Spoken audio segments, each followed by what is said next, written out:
Aduh.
Oh, nyambung.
Dibangun.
Untuk sesi keempat ya.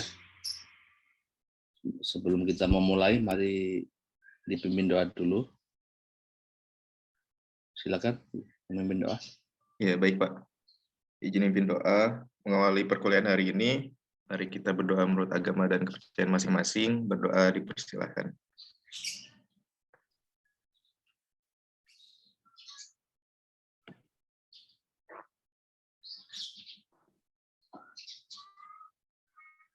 Doa dapat dicukupkan. Selamat pagi dan salam sehat, Pak. Selamat pagi dan salam sehat selalu buat teman-teman semuanya. Baik, langsung saja. Kemarin kita sudah membahas tentang persepsi sosial ya. Nah, hari ini kita akan berdiskusi tentang kognisi sosial. Artinya prosesnya lebih internal lagi. Kalau persepsi sosial itu secara struktur ya, itu melibatkan proses penginderaan. Nah, kalau kognisi itu bisa dikatakan sebagai unit kecil ya, unit kecil atau sebagai sebuah fungsi pemroses informasi yang di dalamnya itu menyangkut banyak sekali aspek memori serta informasi-informasi yang terpattern atau terbentuk dalam sebuah skema. Misalkan skema tentang kelakuan atau tentang karakteristik seseorang, skema tentang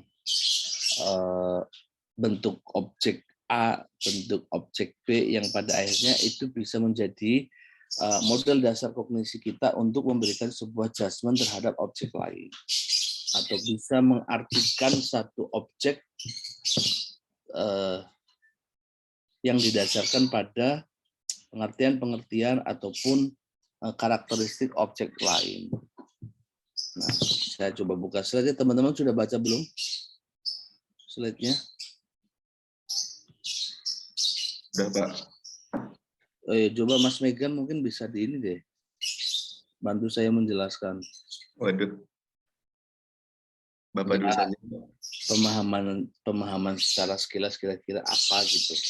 Untuk pemantik aja. Oh, baik, Pak. Jadi mungkin di kognisi itu ada ini ya, salah satunya skema ya, Pak. Skema itu.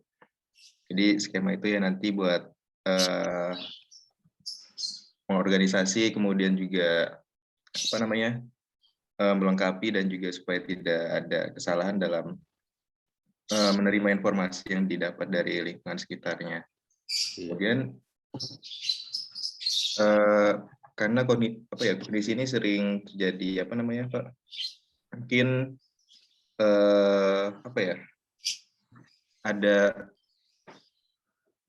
kayak tergantung kitanya gitu Pak. Mungkin dari sisi negatif kalau misalnya emang kitanya ya perasaan lagi kurang bagus, jadi menangkap hal tertentu itu mungkin lebih cepat seperti itu Pak. Kemudian juga sebaliknya kalau misalnya kita lagi positif, kemudian juga nangkap informasi yang positif, kemungkinan juga lebih bisa. Cuman jarang banget kan kalau misalnya informasi-informasi yang positif itu diterima secara cepat gitu. Lebih banyak yang informasi negatif karena lebih punya kekuatan besar itu diterimanya Pak, seperti itu. Kemudian juga ada stereotip dari beberapa kelompok, mungkin itu yang bisa menjadikan pandangan umum ataupun sisi lain untuk menilai sesuatu Pak, atau mengelompokkan hal tertentu. Mungkin itu Pak. Oke, coba ada yang lain. Ini karena seharusnya di sesi akhir saya ada tugas kelompok ya, cuman karena ini saya sudah telat, jadi diskusi kelompoknya mungkin saya penting. Jadi saya review di awal aja. Coba teman-teman yang lain mungkin ada yang tidak setuju ataupun mau menambahi apa yang disampaikan oleh Bang Megantoro ini. Tadi dia ambil abang kayaknya.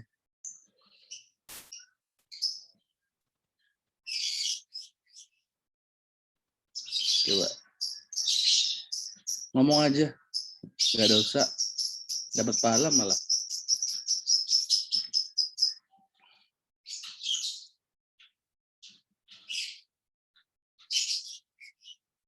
Izin Pak. Iya, silakan, nyaman. Jadi menurut saya setelah membaca materi ini berisi tentang persepsi kita terhadap suatu hal. Jadi persepsi kita itu menjadi jembatan utama terhadap perlakuan kita selanjutnya. Jadi misalnya persepsi kita sudah baik, perlakuan kedepannya akan baik, tetapi juga bisa sebaliknya. Jika persepsi kita buruk, maka perlakuan kita terhadap suatu hal kedepannya bisa juga buruk. Begitu Pak.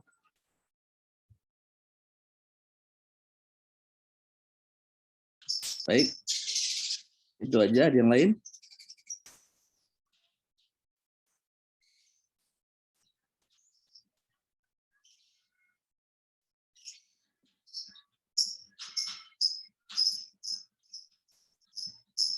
Ya, karena ini kan kuliah ini kan bukan kuliah bukan kuliah metodologi ataupun ilmu-ilmu kayak statistik gitu ya, yang kalian harus paham metode. Ini lebih kepada pemahaman, karena pemahaman ini kemudian akan diimplementasikan ke diri kita terhadap lingkungan sosial kita. Jadi wajar kalau kemudian saya lebih senang memperbanyak diskusinya dulu gitu. Ini sebagai sebagai bridging sampai ke arah nanti materi gitu. Kira-kira teman-teman kalau sudah membaca materi PPT-nya cukup atau enggak gitu. Itu juga menjadi evaluasi ketika teman-teman tidak menangkap gitu. Tapi saya yakin sebagian besar menangkap, hanya saja karena ini sesi pertama mungkin mulutnya masih kecut ya.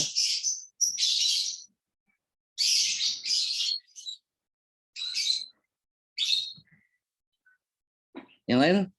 Udah? Saya Pak, izin. Silakan, Amel.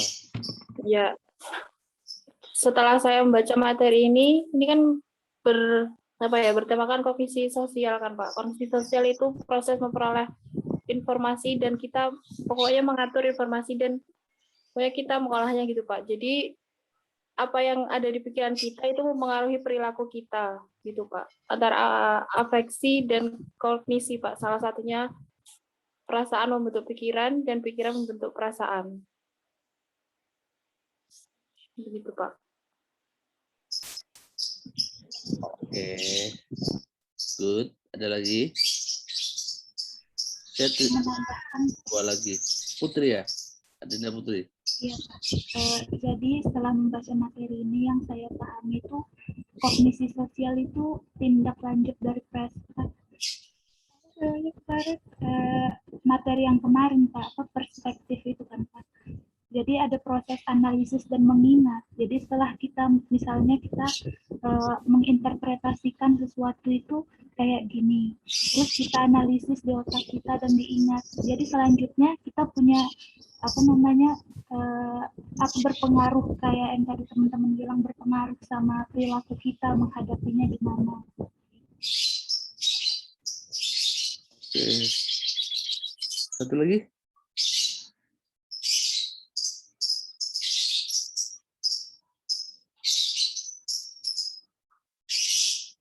Cukup?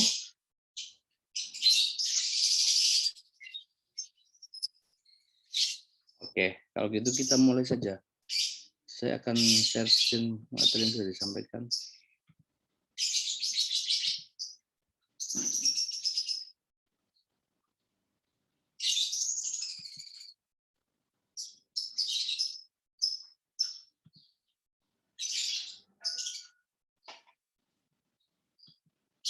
Anda pernah mengalami nggak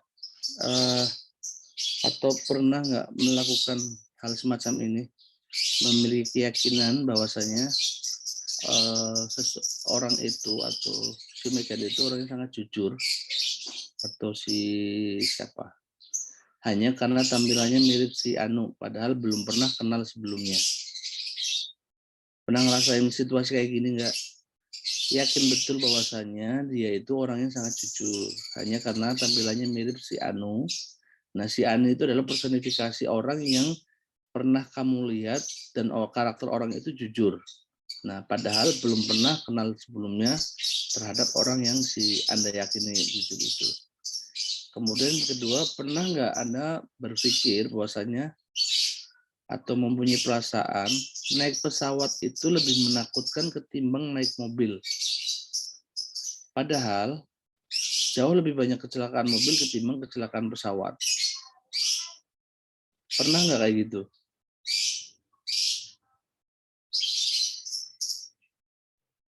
Sering Pak. Oke, kemudian ini perbandingan. Dibanding 3.000, Rp 10.000 terasa lebih mahal. Akan tetapi jika dibanding 100.000, 10.000 itu terasa lebih murah. Padahal sama-sama 10.000. Ini sering ya? Sering. Enggan ganti produk baru yang mungkin lebih baik hanya karena sudah terbiasa pakai yang lama. Pernah ya? Pernah Pak.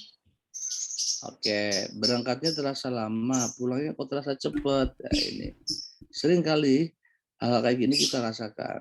Nah, coba Anda renungkan ini kira-kira nanti masuk di fenomena semacam apa ketika dikaitkan dengan sosial kognisi kita. Oke. Baiklah. Social cognition adalah cara-cara yang kita cara-cara kita untuk menginterpretasi, menganalisis, mengingat dan menggunakan informasi tentang dunia sosial kita. Maksudnya ini yang dijelaskan oleh Baron dan Bill tahun 2000. Nah, coba Anda lihat ini ya. Ini kita masih masih pendahuluan dulu ya semuanya. Coba, jika Anda melihat gambar ini, menurut Anda akan fokus ke yang mana? Zebra yang tengah, Pak. Iya, karena dia berbeda sendiri ya. Yang lain mukanya normal, yang satunya mukanya nampak seperti bagian belakangnya gitu kira-kira. Atau dia menghadap belakang. Tentu ini kontras ya, berbeda dengan yang lainnya sehingga mostly atau kebanyakan manusia akan berpikir, akan memperhatikan sesuatu yang kontras dan merangsang dia. Kontras dalam artian berbeda dengan objek lainnya. Sama halnya ini. Anda akan fokus ke yang mana? Coklat, Pak. Coklat apa kuning? Coklat apa oranye? Apa merah bata? Ya, whatever ya. Jadi, fenomenanya begini, kalau kita ceritakan, perhatian kita itu biasanya selalu fokus pada stimulus yang mempunyai karakter menonjol. Seperti menonjol dari aspek warnanya, menonjol dari aspek karakternya, atau mungkin dia melakukan gerakan yang berbeda, atau mungkin ketika Anda melihat suara burungnya kedengaran nggak sih? Beneran, Pak. Mengganggu nggak?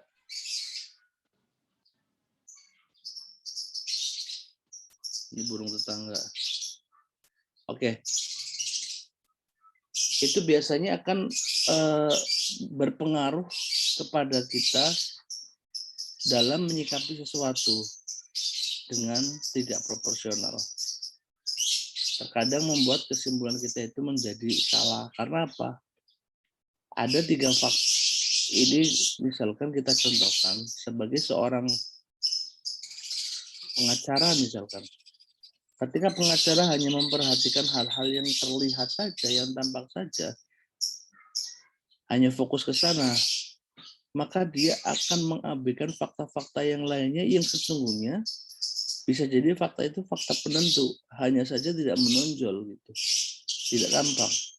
Maka jelas pengacara ini misalkan akan menemui kesalahan dalam mengambil kesimpulannya. Kemudian yang kedua, manusia cenderung secara otomatis mengkategorisasikan orang-orang berdasarkan ciri-cirinya.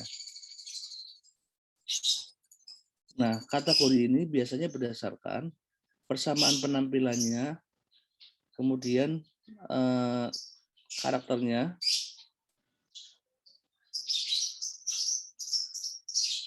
dan kategorisasi ini sesungguhnya mempermudah manusia dalam melakukan pemrosesan pemahaman yang kompleks terhadap lingkungannya. Misalkan begini yang tadi kita bilang, ada contoh tadi ya, kita mengklaim atau mengira orang ini jujur hanya karena kamu pernah punya teman ini yang sifatnya jujur. Nah, di dalam jujur ini, di dalam otak Anda ini, Anda sudah mengkategorisasikan jujur itu seperti apa, dan biasanya tipikal orang jujur kayak mana gitu. Maka Anda mengidentifikasikan orang yang Anda temuin, meskipun Anda belum kenal, itu dikatakan orang jujur. Prinsipnya adalah, yang pertama, manusia cenderung fokus pada hal-hal yang kontras ya, pada hal-hal yang distinktif, sangat berbeda untuk kita perhatikan. Kemudian manusia cenderung untuk melakukan perbandingan ya, berdasarkan persamaan-persamaan baik penampilan secara karakteristiknya ataupun penampilan alamiahnya. Nah, kedua hal ini yang kemudian dalam konteks kognisi sosial seringkali kita melakukan atau menyimpulkan sesuatu dengan salah karena kita hanya fokus pada hal yang spesifik saja. Kita hanya fokus pada hal yang kontra saja gitu. Sementara hal lain yang sesungguhnya bisa menjadi fakta objektifnya yang bisa memperkuat faktanya diabaikan. Nah, sehingga seringkali kita melakukan kesalahan dalam menginterpretasikan sesuatu. Ini adanya di kognisi sosial.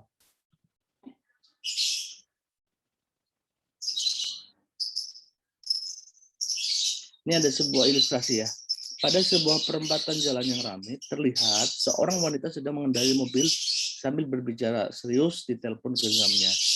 Kemudian mendadak, meskipun lampu merah, mobil wanita tersebut maju ke depan, langsung menuju tengah-tengah perempatan. Bersamaan dengan itu, mobil dari berbagai arah mengerem mendadak untuk menghindari tabrakan dengan mobil perempuan tersebut.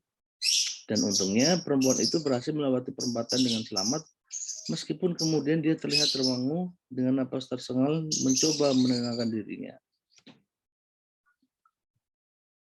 Nah, ini orangnya.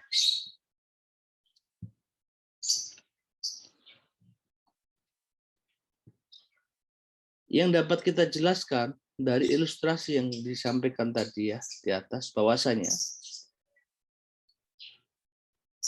seringkali kejadian itu muncul secara mendadak atau secara otomatis tanpa melihat situasinya bagaimana, ya kan?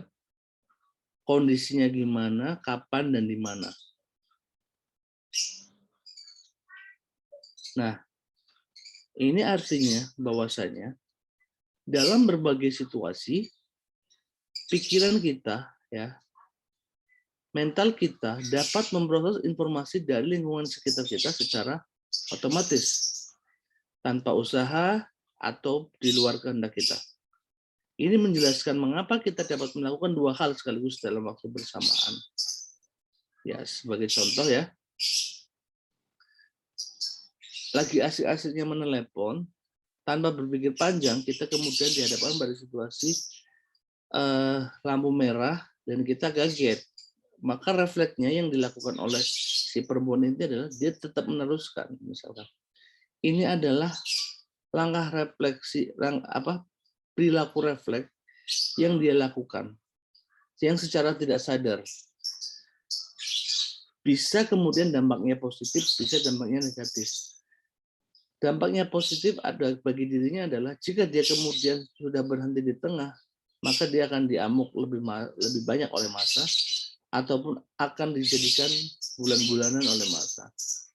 Positifnya adalah dia secara refleks menyelamatkan diri dan langsung menerjang perempatan itu sehingga lewat dari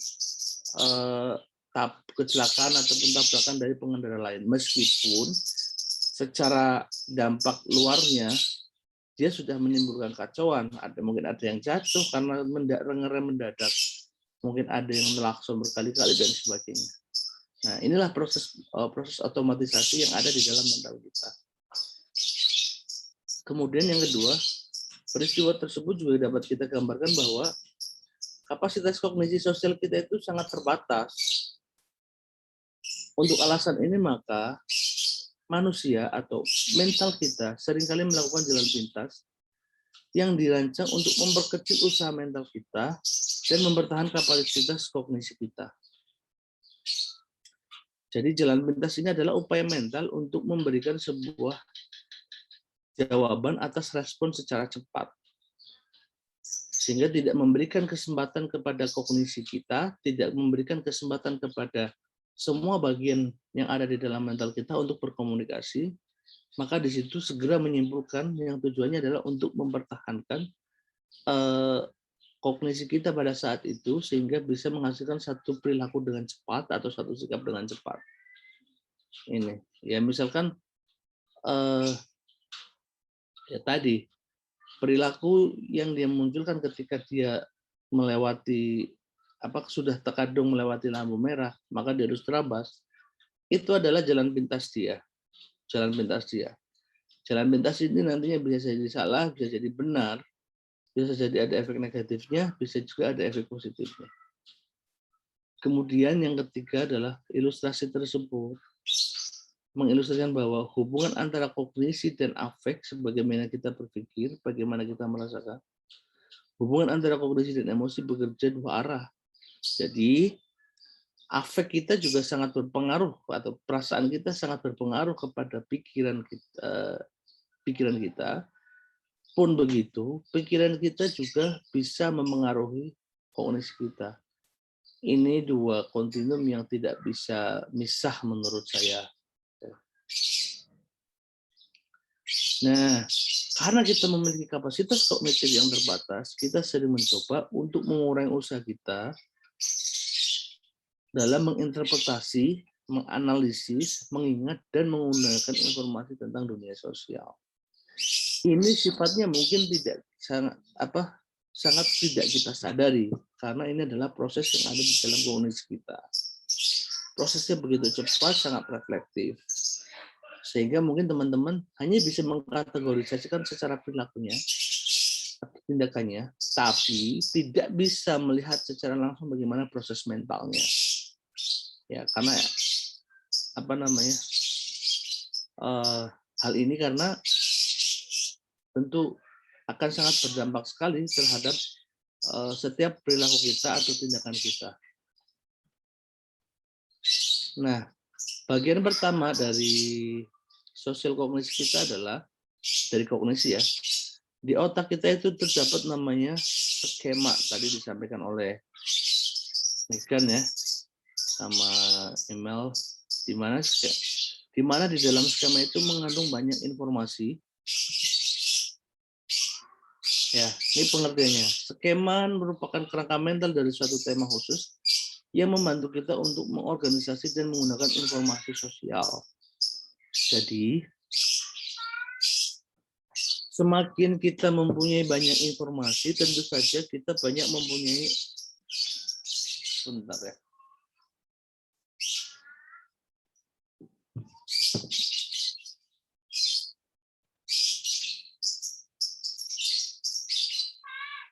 Semakin kita mempunyai banyak informasi mengenai objek tertentu, maka akan semakin banyak informasi yang kita peroleh di skema ini, sehingga akan semakin banyak pula bentuk-bentuk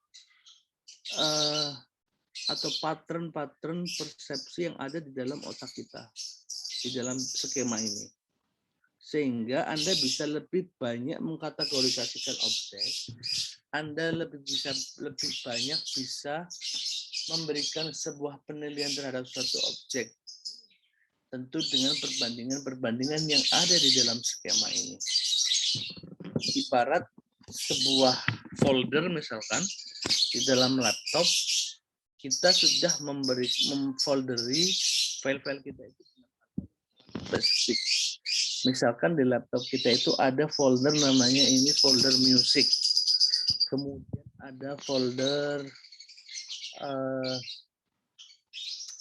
skripsi, ada lagi mata kuliah A, ada lagi folder mata kuliah B, ada lagi jurnal misalkan.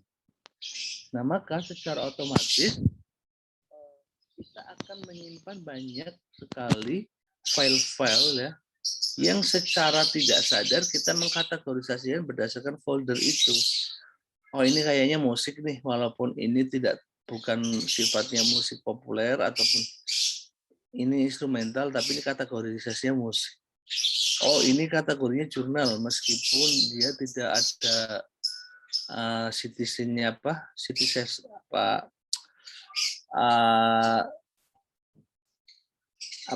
referensinya secara lengkap, tapi dalam kategori ini dia masukin jurnal, maka kamu masukkan di folder jurnal. Yang lainnya juga, oh ini skripsi ini, walaupun ini bimbingan pertama, bimbingan kedua, semuanya dimasukin di sini. Nah, akhirnya di folder-folder itu kan sudah membentuk skema secara otomatis. Ketika Anda melihat file-file yang ada, Anda akan mengategorisasikan, oh ini tel musik, oh ini tel A. Misalkan begitu secara gamblangnya.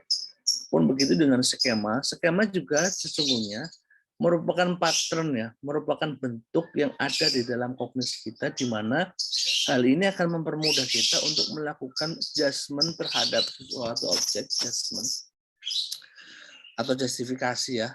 Dan kita akan gampang juga membandingkan antar objek, sehingga dengan adanya skema ini sangat membantu kita dalam rangka memaknai atau menafsirkan segala sesuatu yang diterima oleh pikiran kita. Jadi model skema ini sudah terbentuk dulu di otak kita. Maka semakin banyak informasi yang ada di dalam susunan skema ini, tentu skema ini akan memproses secara baik dan akan membentuk pattern-pattern khusus. Seperti contoh misalkan karakter manusia itu terdiri dari ini. Itu adanya di skema. Terus kemudian baik itu variasinya adalah dengan misalkan turunan baik adalah orang yang suka beramal, orang yang suka senyum, orang yang suka sedekah, dan orang yang suka tertawa, misalkan begitu. Ini turunan dari baik. Nah, folder-folder inilah yang akan pada akhirnya memverifikasi informasi, mengorganisasi informasi yang akan berubah menjadi sebuah menghasilkan sebuah persepsi, sikap, dan berakhir ke perilaku, misalkan gitu. Nah, isi skema itu macam-macam. Hampir semua hal itu masuk di dalam skema. Bisa berupa konsep tentang pribadi, sikap stereotip tentang kelompok tertentu, dan lain sebagainya. Nah, kemudian persamaan yang terdapat dalam semua skema bukan pada isinya, akan tetapi pada karakteristik strukturnya dan pengaruhnya terhadap pemrosesan informasi. Ya, di sini kita dapat melihat bahwa secara umum, secara general, ya susunan skema itu isinya sangat kompleks kan, sangat kompleks. Nah, namun kita hanya bisa membedakan karakteristik skema ini berdasarkan strukturnya serta pengaruhnya terhadap pemrosesan informasi. Jadi kita berbicara karakteristik kan banyak sekali ya, karakteristik orang. Tapi kita kemudian akan melakukan simplifikasi terhadap karakter seseorang dengan apa yang kita punya, dengan model karakter, berbagai jenis karakter yang kita tahu, atau kita asosiasikan pemahaman karakter kita atau seseorang terhadap karakter orang lain. Nah, ini yang spesifik, yang mengkhususkan atau yang membedakan apa yang ada di dalam struktur mental manusia ini. Jadi antar manusia tentu akan berbeda bentuk skemanya, yaitu lagi-lagi tergantung sejauh mana Anda sering menggunakan informasi-informasi atau sering menggunakan segala pikiran kita untuk memikirkan setiap hal yang terjadi di dalam lingkungan kita, ada lingkungan kita. Maka menurut saya berpikir itu, critical thinking itu adalah merupakan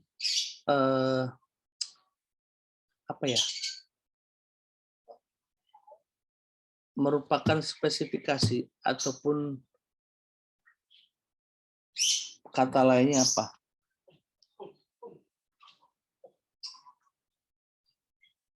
Jadi critical thinking itu merupakan saya mau bilang apa ini? Critical thinking itu merupakan merupakan kompetensi yang belum tentu semua orang itu bisa melakukannya. Artinya kadarnya itu berbeda-beda, ya, kadarnya berbeda-beda.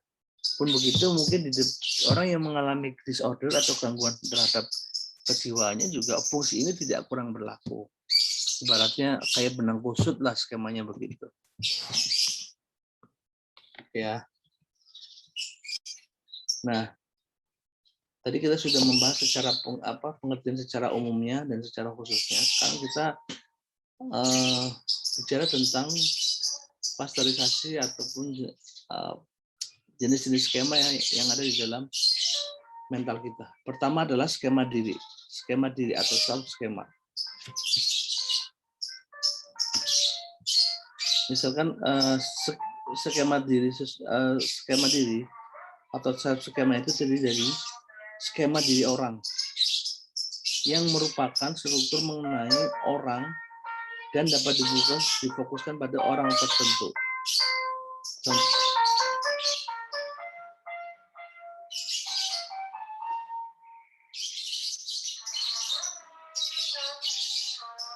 Contoh skema mengenai orang Jawa, orang Padang, orang Batak.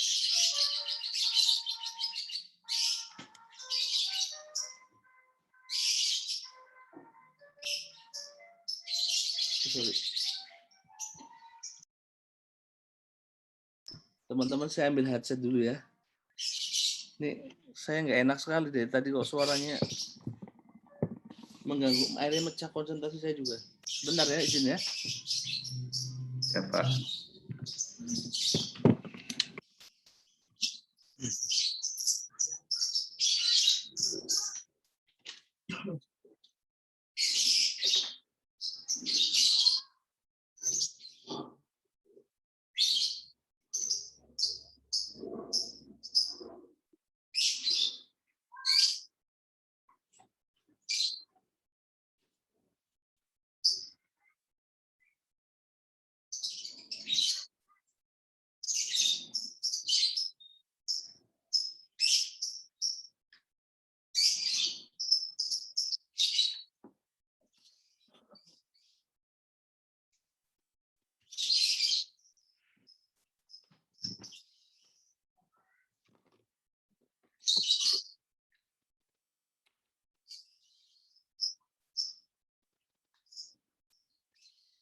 Virus lagi.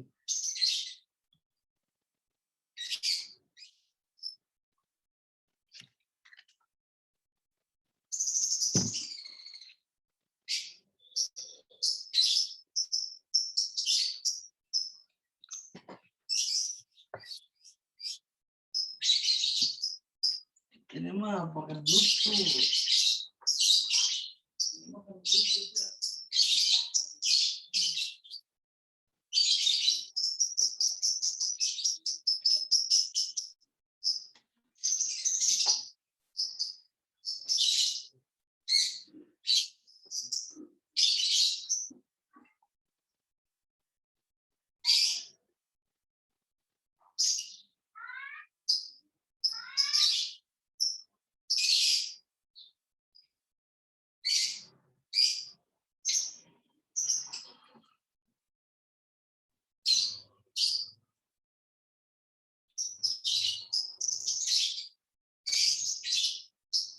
Kami di laptopnya itu langsung ditolak nggak masuk.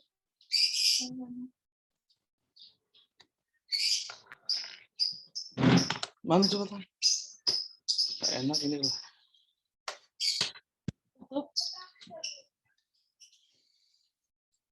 Mana Bluetooth-nya?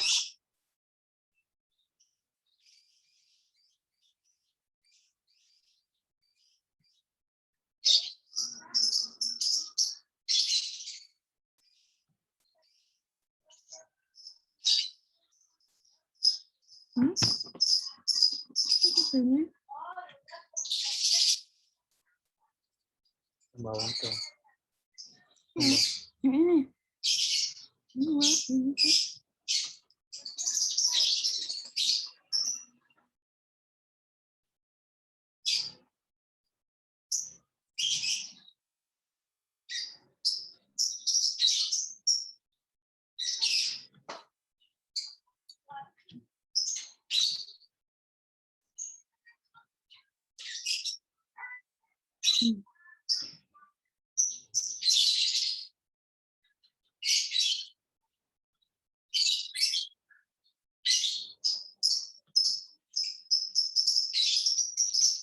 ini tuh.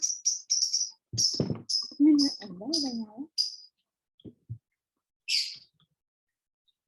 Nah, connected coba kamu. Terlihat. Tes, dengeran nggak? Ini nggak di-mute. Dengar Pak. Tapi coba dong kalian ngomong kedengaran kan di headset saya? Dengeran, Pak. Dengeran, Pak. Oke, masuk.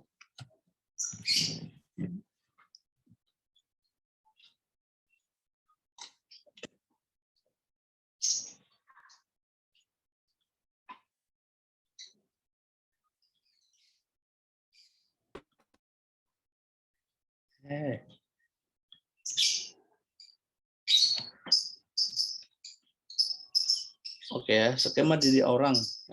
Tadi kita bicara tentang skema atau yang terdiri dari skema diri orang. Itu merupakan struktur mengenai orang yang dapat difokuskan kepada orang tertentu. Misalkan Anda menspesifikasikan karakter orang Jawa seperti itu, orang Batak seperti itu.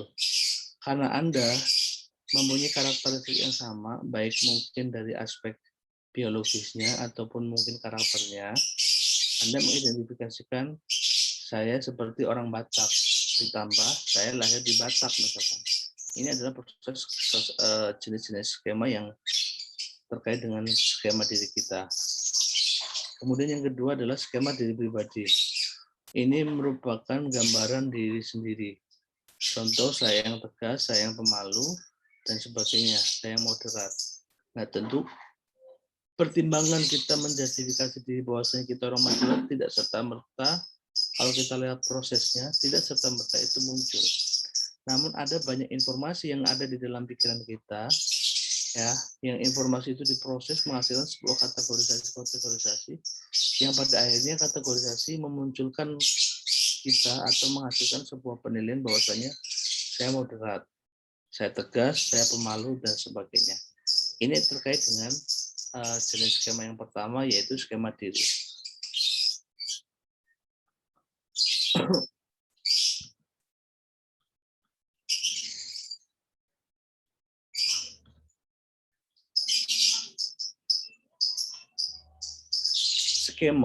Skema diri dapat berkembang menjadi teori kepribadian implisit, yaitu asumsi-asumsi bahwa sifat-sifat tertentu berkorelasi dengan sifat yang lainnya.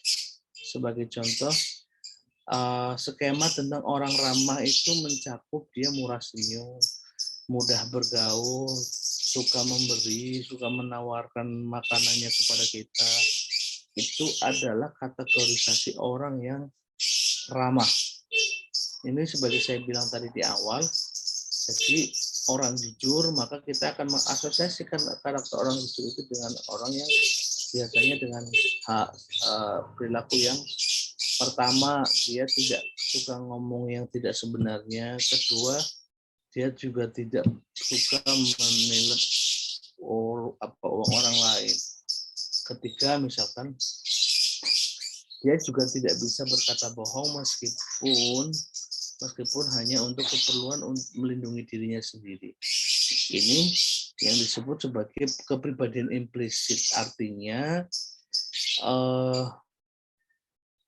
kita mengasumsikan sifat-sifat tertentu diasosiasikan dengan sifat-sifat tertentu atau dikorelasikan dengan sifat-sifat yang lain.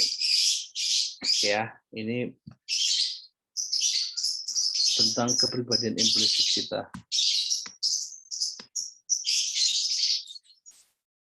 Kemudian skema yang kedua adalah skema role ataupun skema fungsi peran, ya.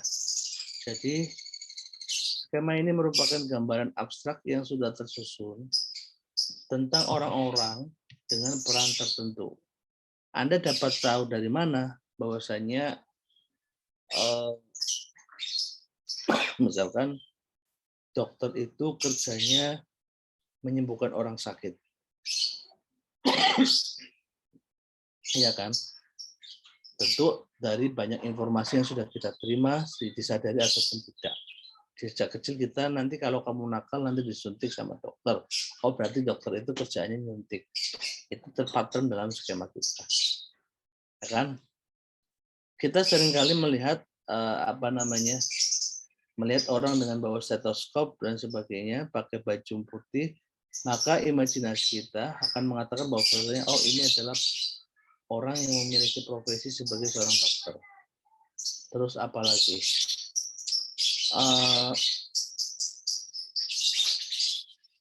Ya, yang jelas skema ini adalah memberikan makna dari sebuah peran suatu objek ya yang sudah disimpulkan atau sudah terbentuk di dalam pikiran kita mengenai peran-peran tertentu ya, seperti misalnya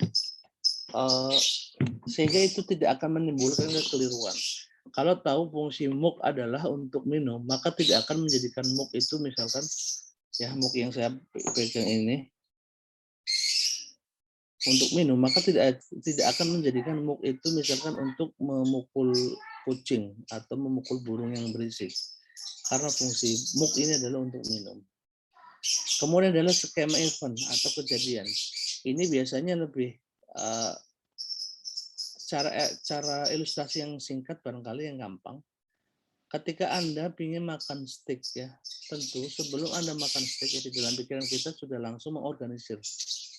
Ketika Anda ingin makan steak, Anda akan mencari kira-kira steak yang enak di mana. Nah, oh ternyata kalau di Jakarta misalnya ada di kota Casablanca, di Kokas. Oh ya, oke. Butuh berapa lama ke sana? Anda prepare, kemudian Anda jalan, naik kendaraan. Setelah ke sana, kemudian Anda duduk, kemudian Anda pesan. Nah, itulah yang dinamakan skema kejadian. Gambaran mengenai peristiwa-peristiwa sosial yang dialami oleh individu itu terskem semuanya di dalam pikiran kita.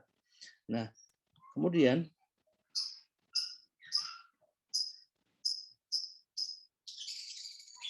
ini tadi yang disampaikan sama ini ya, si Amel apa siapa nanti tadi. Bagaimana skema berpengaruh pada kognisi sosial kita.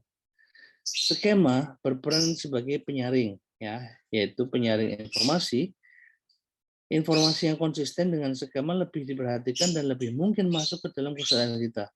Informasi yang tidak cocok cenderung diabaikan. Oke. Tadi kita nanti kita cenderung mengabaikan informasi yang tidak menurut Anda tidak penting. Menurut Anda tidak menarik ya. Menurut Anda tidak menarik. Tapi kita cenderung menerima informasi yang sesuai dengan keinginan kita lah, informasi yang menguntungkan kita dan sebagainya. Tentu ini karakteristik dasar ya, umumnya kognisi kita semuanya.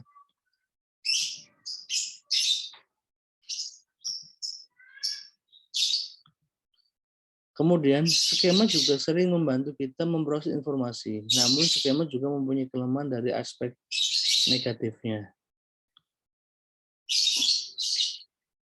Skema mempengaruhi apa yang kita perhatikan, apa yang masuk dalam ingatan, dan apa yang kita ingat sehingga memungkinkan terjadi distorsi dalam pemahaman kita terhadap dunia sosial. Jadi gini, secara fungsional skema itu akan sangat bermanfaat ya. Akan dalam memproses sebuah informasi. Namun kelemahannya barangkali karena keterbatasan kognisi kita, ya, maka susunan di skema itu juga susunan skema yang ada di dalam kognisi kita itu juga sangat memiliki keterbatasan.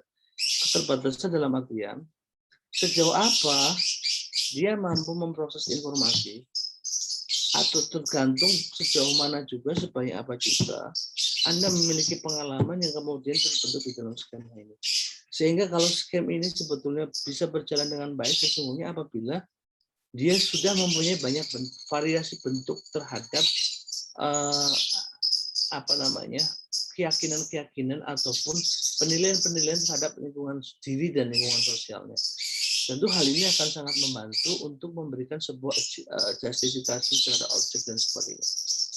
Nah, karena tadi sudah dijelaskan di awal, salah satu fungsi skema adalah mengasosiasikan antar objek, memberikan hubungan antar sebuah objek, baik itu sifatnya karakteristik ataupun sifatnya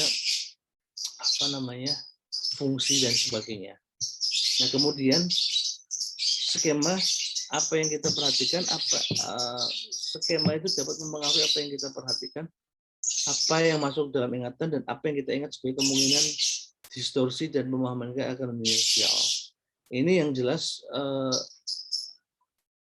dengan kita mempunyai skema juga akan sedikit ya, tidak fully drive gitu. Nge-drive kita untuk pada fokus hal tertentu yang mungkin tadi hanya menyenangkan kita saja. Kemudian dengan adanya kita hanya fokus pada hal-hal tertentu saja, misalkan yang menonjol saja, skema karena ngedrive biasanya yang kontras itu di drive untuk lebih menjadi attention-nya kita.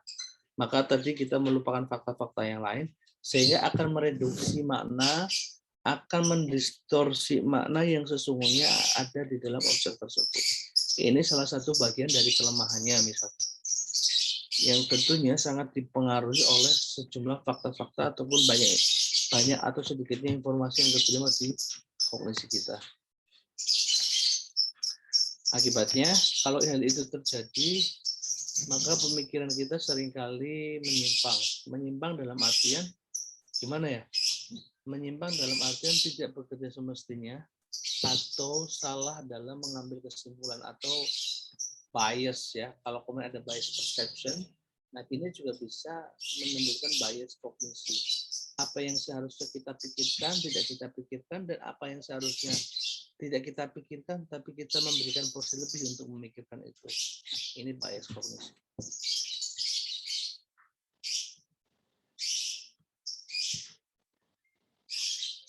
Nah, dengan adanya skema, maka akan menimbulkan efek-efek tertentu seperti self-fulfilling prophecy, yaitu ramalan yang membuat ramalan itu benar-benar terjadi. Ini bukan dalam perspektif dia indigo atau bukan. Indigo dipahami sebagaimana banyak orang yang bisa membaca masa depan, enggak ya. Tapi lebih kepada kita memiliki sebuah keyakinan yang didrive oleh skema kita ya, sehingga keyakinan-keyakinan ini akan menciptakan kejadian yang sebenarnya. Jadi kita meramalkan bahwasanya ini kayaknya saya mau sakit nih gitu ya, saya mau sakit nih. Dengan hanya muncul beberapa simptom, kita langsung berkesimpulan kayaknya sakit, di akhirnya sakit. Kira-kira begitulah. Padahal belum tentu. Kalau kita sudah memahami itu, harusnya yang dirubah adalah cara mengorganisirnya, merubah perspektif sakitnya, misalkan merubah simptom itu menjadi ini yang biasa. Maka dia tetap olahraga, tetap berjalan beraktivitas tanpa memikirkan bahwa dia akan sakit. Dia sakit, maka dia akan sembuh dengan sendirinya. Artinya apa? Self-fulfilling ini bisa berpengaruh positif dan negatif ya maksudnya. Ini tadi ketika kita kasih contoh terhadap hal yang negatifnya. Ya terhadap hal yang positifnya ya misalkan bisa nih gue ngerjain ini gitu. Bisa nih gue ngelakuin ini. Karena gue sebelumnya punya pengalaman, saya pernah ngerjain ini gitu. Ini insya Allah akan kejadian juga gitu. Tapi ini base-nya adalah base pengalaman dia, pengetahuannya dia tentang apa yang akan dia kerjakan di masa mendatang, sehingga akan terjadi. Kemudian yang kedua adalah efek bertahan, preference effect ya. Ini yang tadi contohnya itu adalah misalkan sudah tahu barang ini bagus, tapi kamu tidak mau menggunakan barang ini lagi karena dengan alasan kamu sudah nyaman dengan barang yang ini. Sudah tahu misalkan produksi pasta gigi ini lebih bagus secara komposisi dan sebagainya. Hanya saja kamu tidak mau beranjak dari produk lamanya karena saking udah biasanya. Udah terlanjur nyaman, maka nggak enak kalau ditinggalkan, kira-kira begitu. Itu filosofi mantan. Kemudian yang ketiga adalah efek pemastian diri atau self-confirming yang menyebabkan kita berperilaku dalam cara-cara tertentu untuk mendukung skema tersebut. Ini contohnya begini. Sudah tahu bahwasanya apa yang kita lakukan itu salah, ya kan? Apa yang kita lakukan salah, tapi kita tetap membela atau tetap mempertahankan apa yang kita lakukan salah. Ini hanya untuk mengkonfirmasi saja. Sesungguhnya, misalkan begini, kita tahu bahwasanya produk ini tidak bermanfaat buat kita. Tapi karena hal-hal tertentu, kita menjadi bertahan dengan produk ini. Ini sebagai bentuk konfirmasi kita.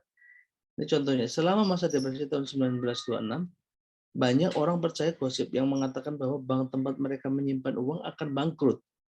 Akibatnya, sejumlah besar orang bergegas menarik deposito mereka.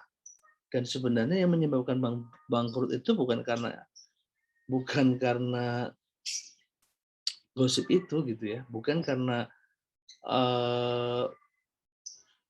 yang secara faktualnya bank itu menjadi bangkrut karena ketakutan Anda sehingga menarik semua deposit dan investasi uang Anda di bank.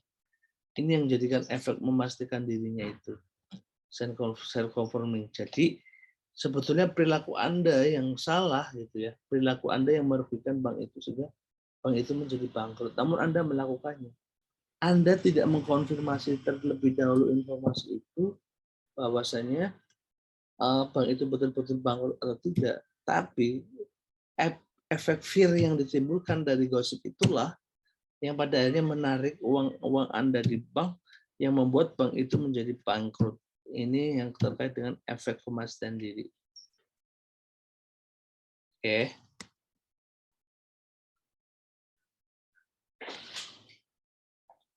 Nah, pengaruh yang sama juga sering kali kita memastikan terhadap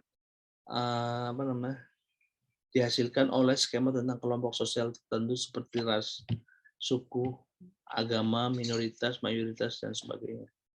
Seringkali kita melakukan hal itu. Saya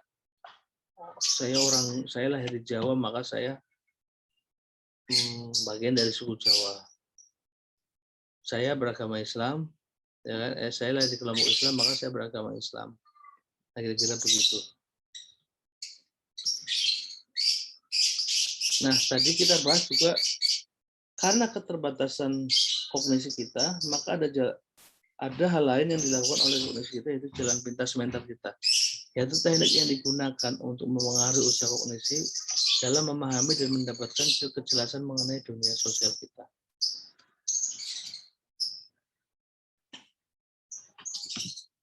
Nah, jalan pintas mental kita yang dimaksud di sini adalah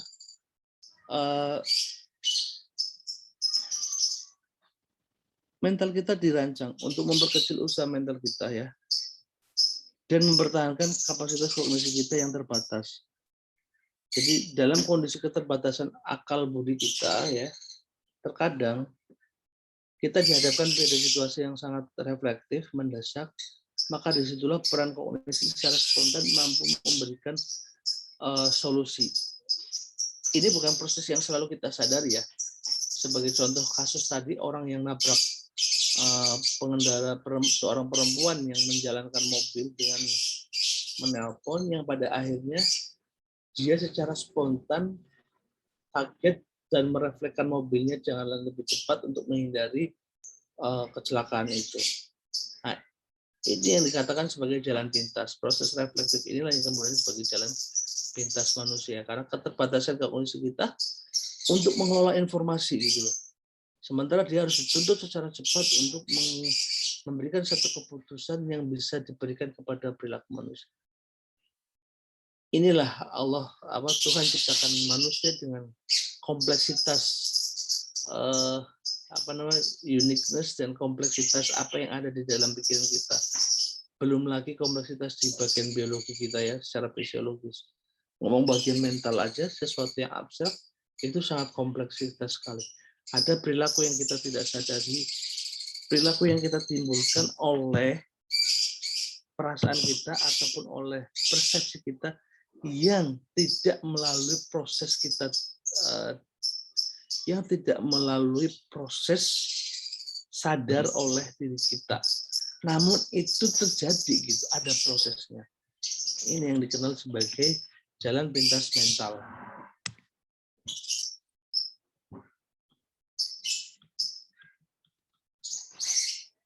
Oke, ini tadi yang statement yang pertama jawabannya ini.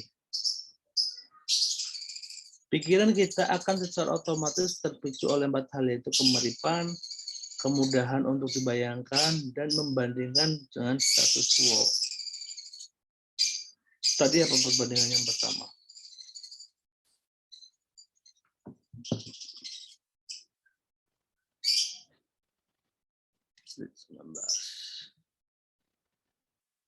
Nah, yakin betul dia orangnya sangat jujur hanya karena tampilannya mirip ya. Artinya kita membandingkan antara orang yang kita lihat hari ini, kemudian kita justifikasi bahwasanya orang ini jujur sesuai dengan karakter orang jujur yang pernah kamu lihat. Makanya si Anu ini mirip si Una misalkan. Karena Una ini perilakunya jujur dan si Anu mirip perilakunya si Una. Contoh begitu. Kemudian yang kedua, ini ya. Bila seorang terlihat mirip dengan kelompok tertentu yang negatif di mata kita, maka kemiripan itu akan otomatis memicu pikiran kita bahwa orang itu tidak jujur hanya karena mirip. Oke, ini bagian dari penjelasan yang pertama. Kemudian, bila ngeringnya pesawat lebih mudah terbayang ketimbang kecelakaan mobil, maka kemudahan membayangkan itu akan otomatis memicu rasa takut kita karena dramanya semudah itu yang kita bayangkan. Ini jalan pintas pikiran kita ya. Jalan pintas manusia. Anda membayangkan yang sebaliknya, yang secara fakta sesungguhnya itu tidak terjadi. Karena lebih mudah membayangkan bahwasanya kecelakaan di udara itu lebih gampang, lebih mudah ketimbang kecelakaan di darat. Karena mungkin ketika Anda di darat, Anda akan mengasosiasikan begini, kalau kita kecelakaan di darat kan masih ada penampangnya, ya artinya kita jatuh ya tetap di darat, gitu. Nggak langsung. Nah, kalau kita di udara, kita jatuh nggak ada perlindungan apa-apa, langsung pecah aja atau langsung turun ke bumi, gitu kan. Jauh banget. Jadi potensi matinya lebih besar. Tapi kita harus sadar ya, sesungguhnya misalkan kalau kita menggunakan skema kita itu untuk berpikir, maka kita akan mencari informasi, oh iya ya, ternyata kecelakaan secara faktanya ya, kecelakaan di udara itu jauh lebih minim ketimbang kecelakaan di darat. Ini kalau kita sudah memproses informasinya dengan baik. Tapi jalan pintas pikiran kita ya membandingkan dengan sesuatu yang mudah saja gitu, berpikir ke arah mudahnya itu. Kemudian, bila pembanding jauh lebih murah harganya, ya ini yang terkait dengan 10.000 dari 3.000 jus akan merasa lebih mahal, ya kan? Lebih berharga.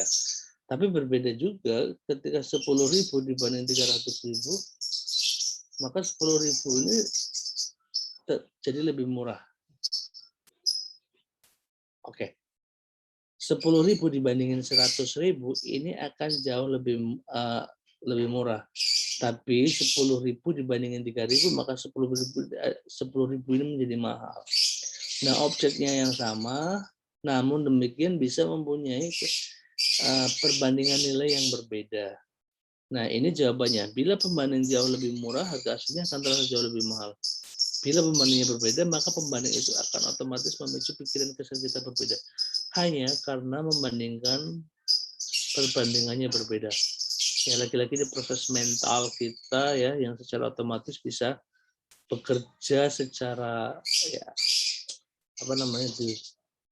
secara sistemik ya, meskipun ada kesalahan ya.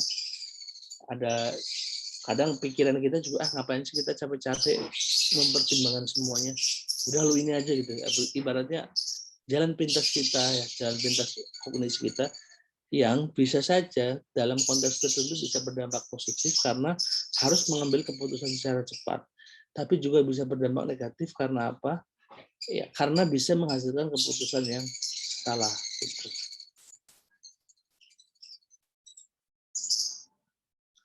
Ini ya, yang lebih baru mungkin sudah lebih baik, tapi yang lama juga punya keunggulannya, itu telah lebih jelas dan telah dikenal. Itulah mengapa hal yang baik pada pilihan lama lebih mudah untuk muncul secara otomatis dibanding hal baik pada alternatif lain, karena lebih dikenal. Oke. karena pengalamannya, karena lebih dikenal, maka kita cenderung akan mempertahankan itu. Kita lebih akan mempertahankan mantan kita ketimbang orang yang baru kita kenal misalkan. Meskipun sama-sama cantik, bahkan lebih cantik. Tapi Anda lebih mempertahankan pacar Anda karena Anda sudah mengetahui karakteristiknya. Sementara yang baru belum. Nah ini yang tadi dijelaskan dalam efek-efek yang ditimbulkan oleh skema tadi ya. Ada self-fulfilling, kemudian ada self-confirmation, kemudian ada skema apa namanya? Tadi apa aja, ada self-fulfilling ya,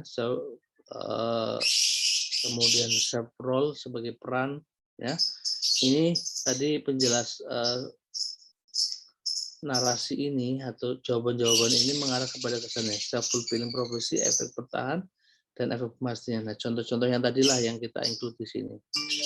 Efek-efek dari jalan pintas pikiran manusia ini.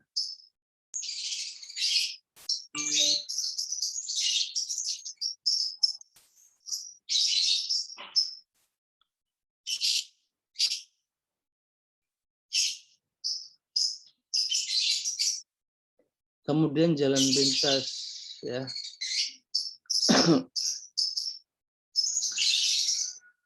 So, pembahasan selanjutnya ada heuristik, yaitu aturan sederhana untuk membuat keputusan dalam situasi kompleks atau untuk menarik kesimpulan secara cepat dan seakan tanpa usaha yang berarti. Ya, heuristik ini adalah bagian dari jalan pintas kognisi kita. Oke, macam-macam heuristik. Yang pertama adalah heuristik representativeness atau keterwakilan. Semakin sama ciri yang ditunjukkan oleh seorang dengan ciri anggota suatu kelompok, maka semakin mungkin orang tersebut dianggap merupakan bagian dari kelompok tertentu. Kalau Anda kalau mahasiswa STIS itu biasanya misalkan pakai seragam abu-abu, ya, seragam abu-abu, terus biasanya ada emblem tertentu. Maka secara sekilas ketika saya di luar misalkan tidak dalam kelompok itu dengan baju yang sama dan emblem yang sama, kemudian orang akan mengenali kita sebagai oh kamu anak STIS ya. Ya, ini yang namanya heuristic representativeness. Atau yang lebih sederhana mungkin apabila Anda membayangkan misalkan kelompok Salafi dalam Islam itu identik dengan memakai celana di atas mata kaki, jenggoten panjang misalkan, maka ketika melihat Anda melihat saya, Anda akan gampang mengkategorisasikan saya sebagai mirip orang Salafi atau orang Salafi karena celana yang saya pakai misalnya di atas mata kaki dan berjenggotan, misal begitu. Inilah heuristik representativeness atau keterwakilan.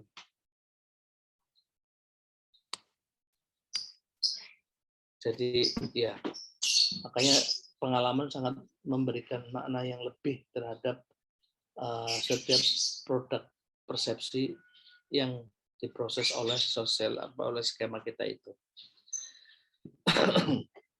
Kemudian yang kedua adalah heuristik atau ketersediaan availability. Heuristik ketersediaan atau availability. Semakin mudah suatu informasi muncul dalam pikiran kita, semakin besar pengaruhnya pada keputusan atau penilaian yang akan kita buat. Ini seringkali terjadi lah ya. Misalkan ya hal kecilnya gini aja. Ketika Anda menyelesaikan soal kuliah misalkan. Nah, tentu Anda akan cepat menyelesaikan materi-materi soal-soal yang sering Anda dengar penjelasannya, Anda baca penjelasannya. Tentu akan diselesaikan lebih dahulu. Sehingga ini akan mempermudah Anda dalam menyelesaikan soal-soal ujian itu. Misalkan begini, di antara sekian materi kalkulus dalam satu soal misalkan ada tipe soal kalkulus, tipe soal aljabar. Saya lebih suka aljabar, lebih gampang, saya lebih sering mempelajarinya, saya lebih sering mendengarnya. Sehingga ketika kita mengerjakan soal, tentu kita akan fokus kepada soal aljabar tersebut misalkan. Ini adalah ketersediaan informasi yang ada di dalam otak kita, akhirnya mendorong kita untuk cepat dalam melakukan atau memutuskan sesuatu.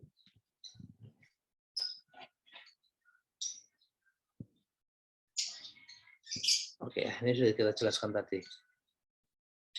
Ini beberapa bias kognisi sosial. Kesalahan dalam kognisi sosial itu sumber-sumber yang berpotensi menimbulkan kesalahan dalam kognisi sosial. Ya.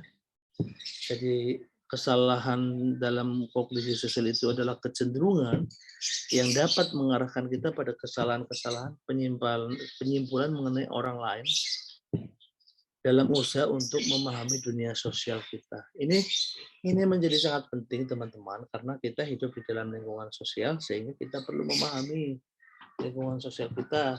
Sehingga kita semakin banyak kita tahu tentang informasi sosial kita, maka akan semakin baik juga bagi kita untuk memproses apa yang ada di dalam mental kita, yang pada akhirnya akan memproduksi sebuah sikap, persepsi, dan perilaku. Nah, namun demikian terkadang kita salah ya. Terkadang kita salah. Pikiran kita itu salah. Kognisi kita itu terkadang salah dalam menyerap atau semua informasi. Nah, maka salah satunya adalah bentuk kesalahan itu yang pertama adalah bias negativeness, yaitu kecenderungan orang untuk memberikan perhatian lebih pada informasi yang negatif. Dalam perspektif evolusi, respon yang cepat terhadap perasaan negatif seringkali penting dan bertahan lebih lama. Ya, contoh lah, Anda lebih senang mendengarkan gosip dibanding mendengarkan mata kuliah pelajaran. Dan Anda lebih mudah mengingatnya ketimbang mengingat pelajaran. Misalkan begitu. Itu adalah bias negativeness. Tentu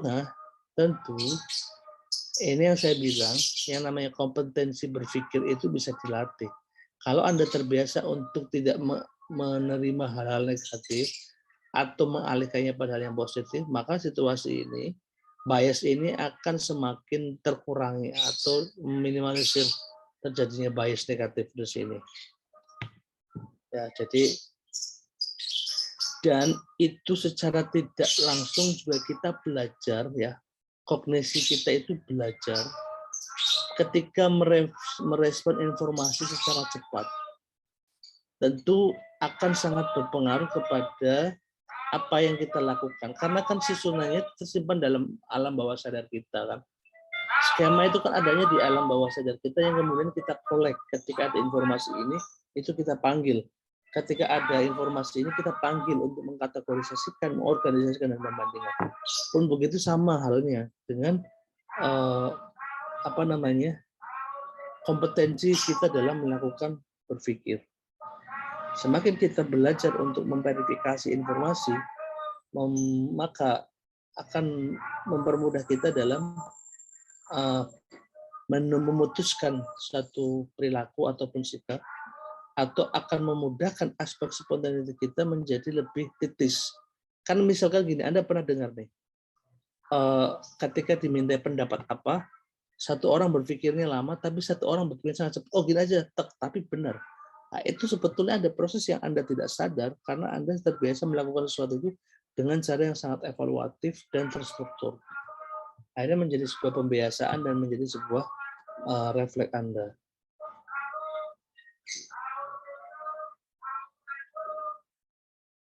Yang kedua adalah bias optimistik. Ini seringkali kita terjadi.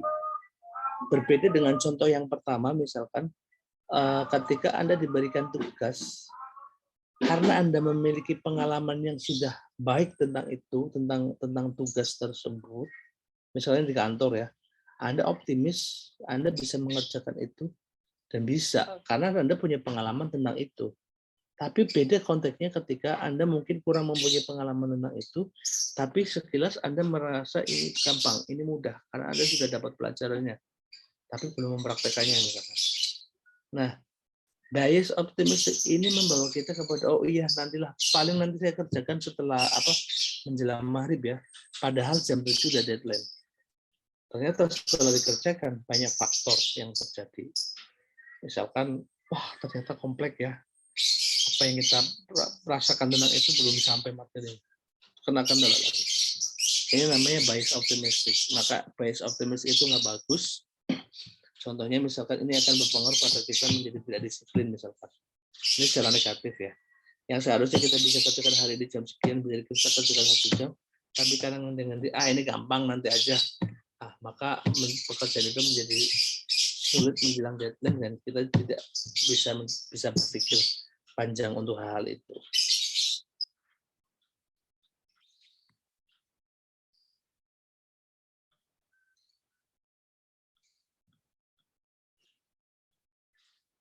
Kemudian counterfactual thinking.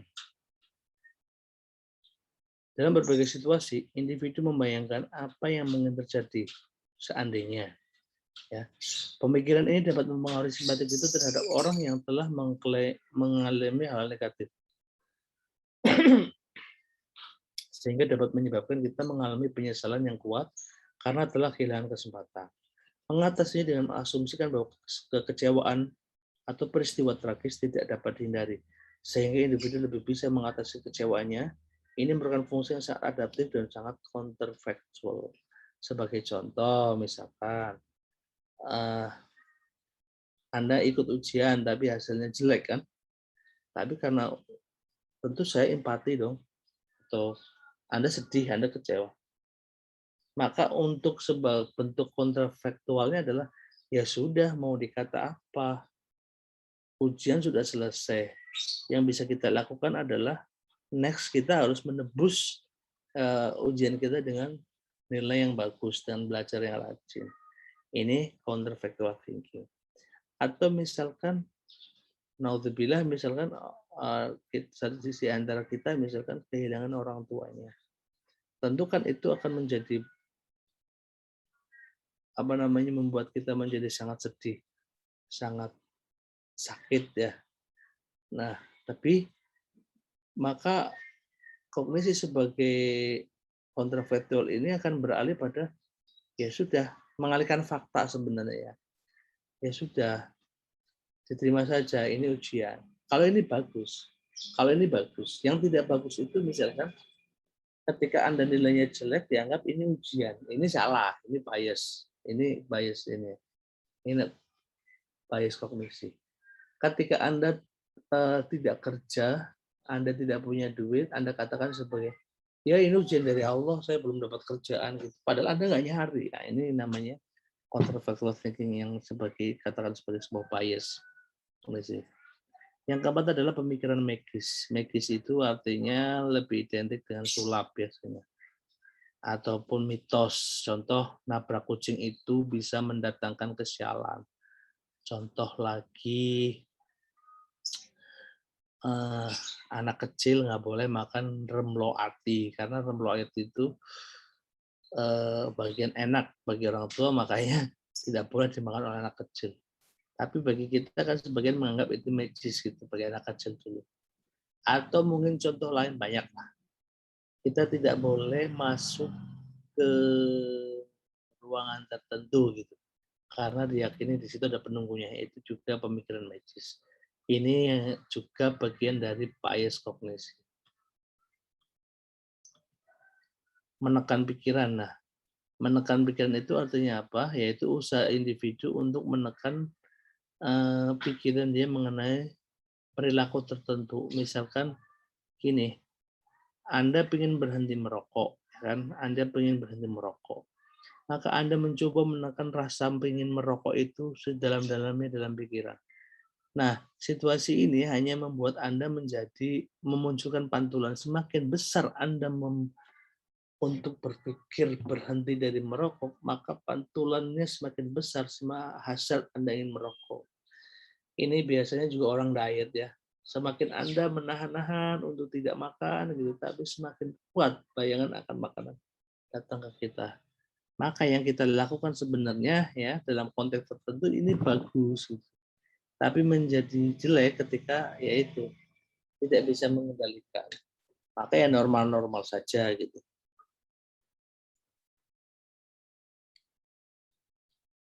Ini orang yang sedang berdiet mencoba untuk menekan pemikiran tentang makanan yang lezat. Dan orang yang sedang mencoba berhenti merokok mencoba menghindar dari untuk berpikir tentang kenikmatannya rokok. Sayangnya dengan semakin mencoba kita berpikir itu, menekan pemikiran itu, maka pantulannya akan semakin besar. Jika kita tidak menekannya. Ya, ini seperti contoh di kelas lain. Saya memberikan gambar. Apa namanya? Ada satu kasus orang LGBT. Yang satu ini dia sudah menerima dengan segala konsepnya dan konsekuensinya. Yang satunya dia menerima, yang satunya dia belum menerima bahwa dirinya itu LGBT misalnya. Maka akan lebih mudah untuk memberikan terapi kepada orang ini, misalkan yang tadi yang sudah menerima ke-LGBT-nya dengan segala konsekuensinya, artinya dia mau terus lanjut atau enggak, ya berarti dia sudah sadar gitu. Nah yang kedua ini yang sama sekali tidak ada pengetahuan untuk menerima atau tidak menerima. Makanya dia berusaha menghindarkan, menekan agar tidak menjadi LGBT. Semakin dia menekan dorongan-dorongan orientasi seksnya misalkan, maka orang ini semakin berhasrat untuk menyalurkan dorongan seksnya. Nah, maka misalkan upaya terapi yang harus kita lakukan terhadap orang ini pernah saya praktekkan. Misalkan begini, coba deh rubah paradigma kamu bahwasanya kamu menerima pemikiran bahwasanya kamu mempunyai orientasi seksual yang berbeda. Ya, kamu menerima dulu. Ketika Anda menerima, Anda tidak akan menekannya, Anda tidak akan mati-matian untuk mereduce ataupun mereduksi orientasi seksual itu. Tapi ada konsep lain ya yang harus Anda paham, misalkan kamu tahu nggak, sesama hubungan antar jenis saja itu harus diikat dengan sesuatu yang fitrah, yaitu agama. Jadi apa? Mereka tidak bisa menyalurkan seksualitasnya secara sembarangan. Mereka harus nikah. Nah, maka yang Anda lakukan juga sama. Sampai kapanpun misalkan dorongan seksual itu hanya berhenti pada level pemahaman Anda menerima Anda mempunyai orientasi seksual yang berbeda. Tetapi Anda tidak boleh melakukan hubungan seksual dengan lawan jenis Anda karena tidak ada hal yang membuatnya terikat. Maka salah satunya jalan ya udah membiarkan aja kamu berpikir yang lain, melakukan kegiatan-kegiatan yang lain, tapi tidak bermaksud kamu berpikir untuk selalu keluar dari jerat hubungan orientasi seksualnya. Jadi nggak usah dipikirkan, terima saja, tapi kamu fokus untuk melakukan hal-hal lain seperti beribadah yang rajin, seperti sholat yang rajin, kerja yang rajin dan sebagainya. Jadi energinya fokus ke sana, bukan fokus untuk keluar dari orientasi seksual yang berbeda itu. Panjang lebar kali tinggi. Afeksi dan kognisi. Oke, di sini Anda bisa baca afeksi itu bisa berpengaruh terhadap kognisi, pun begitu kognisi juga bisa berpengaruh pada afeksi. Jika perasaan kita bagus, mood kita bagus, maka perasaan ini juga akan berpengaruh kepada cara berpikir kita. Tapi kalau mood kita jelek, biasanya cara berpikir kita juga jelek. Sebagai contoh, misalkan Anda di jalan yang lagi nyetir, tiba-tiba ditelakon dari belakang kencang sekali, Anda kaget, merubah emosi Anda. Maka jalan pintas manusia itu, jalan pintas otak kita akan berpikir, brengsek kamu ya, maksudnya akan langsung menjustifikasi bahwasanya itu orang itu sangat brengsek, orang itu sangat tidak manusiawi, sangat tidak berkemanusiaan di jalan. Padahal kita tidak tahu, orang itu mungkin lagi buru-buru mau ke rumah sakit dan sebagainya. Tapi jalan pintas pikiran kita membawa kita bahwa itu orang jelek. Maka yang muncul apa? Kita memaki-maki dia dengan kata-kata yang mungkin tidak senonoh. Ini afeksinya mempengaruhi kognisi kita gitu ya. Afeksi perasaannya. Sehingga ya jalan pintas begitu. Pun begitu, cara otak kita memproses informasi juga berpengaruh kepada emosi kita. Misalkan, kalau kita bisa mempertimbangkan hal dengan rasional, hal dengan betul, atau menghasilkan sebuah keputusan dengan baik, maka kita akan merasa happy. Misalnya, oh ternyata apa yang kita pikirkan membuat orang tua kita menjadi senang, maka kita juga jadi happy. Emosi kita menjadi lebih stabil dan lebih enak, kira-kira begitu. Ini berbicara afeksi dan kognisi. Nah, itu barangkali ya, sisanya Anda bisa baca secara apa namanya, secara garis besarnya itu. Ada yang mau ditanyakan?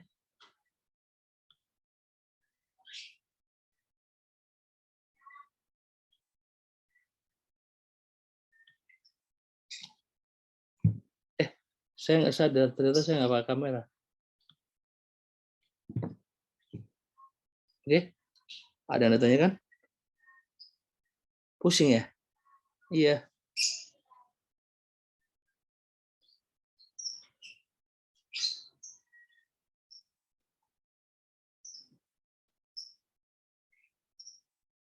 Apakah Anda bingung?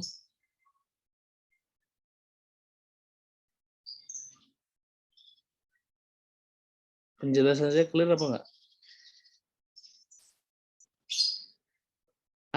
Mungkin yang saya sendiri kadang-kadang, ini kan mata kuliah disusun bersama ya. Termasuk sampai ini ada timnya. Cuman ya terkadang beda kan, yang awal itu kan lebih gampang tuh. Saya susun kembali, saya rangkai kembali. Jadi kadang ada tidak sistematik loncat-loncat dari harus kita udah bahas B balik ke A balik ke C gitu. Kayak memang benar-benar mempermainkan psikologi kamu gitu, biar mempermainkan psikologi Anda biar Anda pikirannya juga bolak-balik gitu.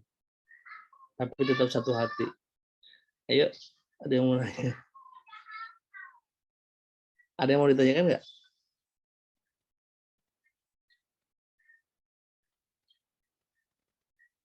Ini headset saya rusak ya? Kok nggak ada suaranya?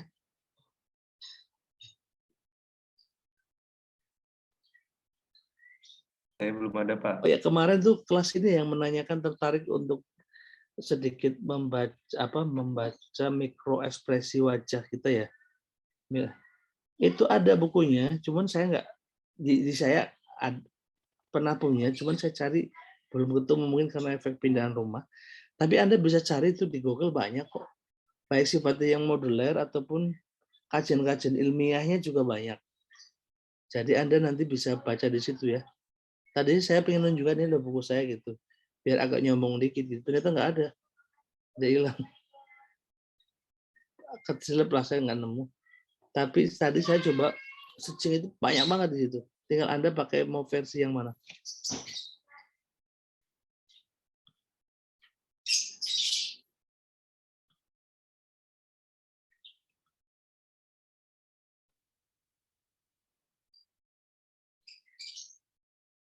Dari saya belum, Pak. Oke, ini kita sampai jam berapa nih? Sudah selesai ya? Atau belum? Egan, jadwal kita sampai jam berapa? Ya, Pak.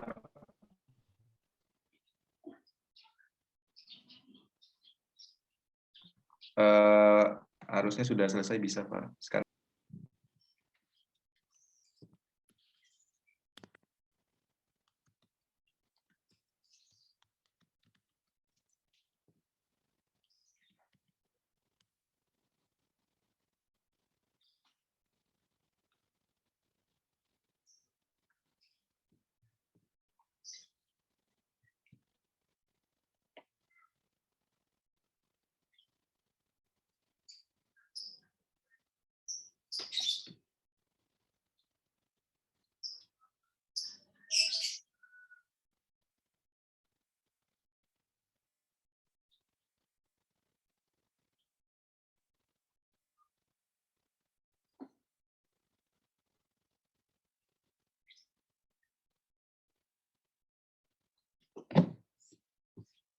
Oke.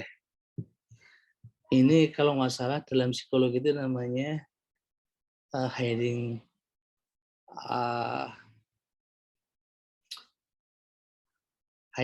effect. Jadi kita cenderung diam karena percaya bahwasanya yang lain pasti akan menjawab gitu. Padahal nggak jawab semuanya. Kita membiarkan orang kecelakaan karena pasti di belakang kita menolong. Itu. Maka kalau punya sesuatu ya keluarkan sajalah. Nggak usah nunggu-nunggu. Jangan sampai saya underestimate terhadap saya ini. Karena Anda tidak bersuara. Oke. Tugas responsi Anda hari ini adalah Anda diskusi, nanti langsung di breakout saja.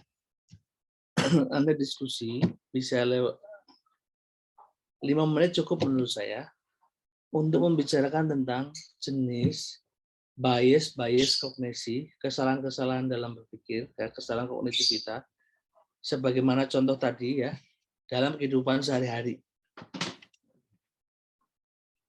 Dikelompokkan dalam grup, minggu depan dipresentasiin, dan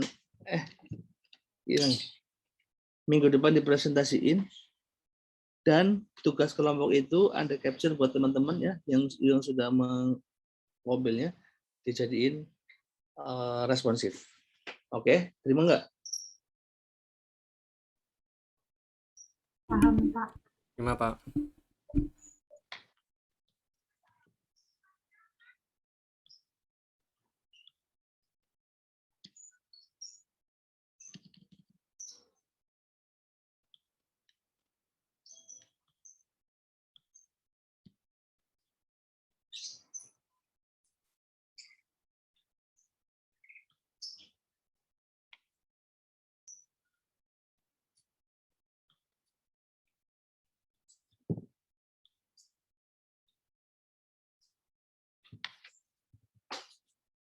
Ini pada dengar saya nggak sih? Dengar, Pak. Pak. Dengar, Pak. Dengar, Pak. Oh, saya kayak dicuekin begitu. Malu saya ngomong sendiri. Tadi sudah dijawab, Pak. Mana?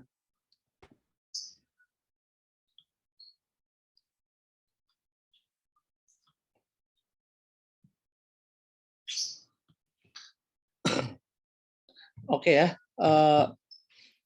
Waktu ya Anda diskusikan sampai 5 menit, habis itu Anda responsi mengenai tentang berikan tentang bias kognitif, berikan masing-masing contoh 5 per kelompok. Silakan Mas Megan, Anda klasifikasikan atau Anda breakout room ini untuk mungkin sekitar 5 menit diskusi, habis itu langsung ditutup sama Mas Megan. Ya. Ya, baik, Pak. Jadi silakan dibagi, Mas Megan. Anda sudah jadi host. Oke, baik, Pak. Silakan teman-teman masuk ke breakout room sesuai kelompok.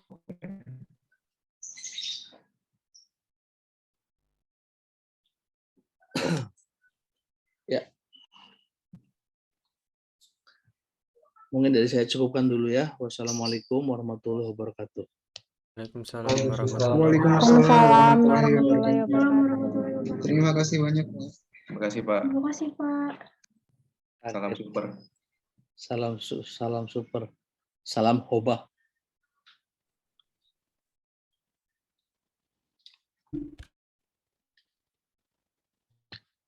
Aku kelompok berapa, woi? Atau kelompoknya siapa? Ini kelompoknya yang mana sih? Kok 5?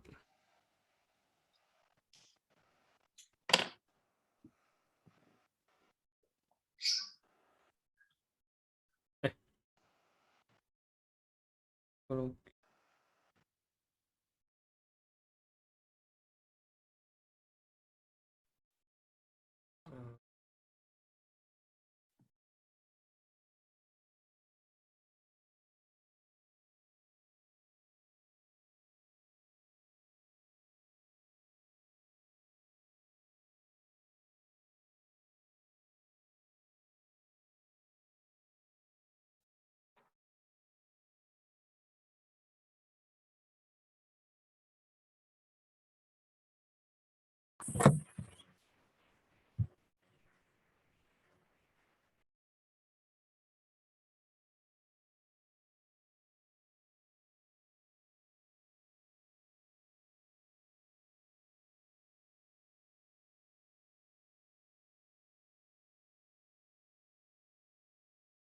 satu kelompok kan, ternyata dia sesat.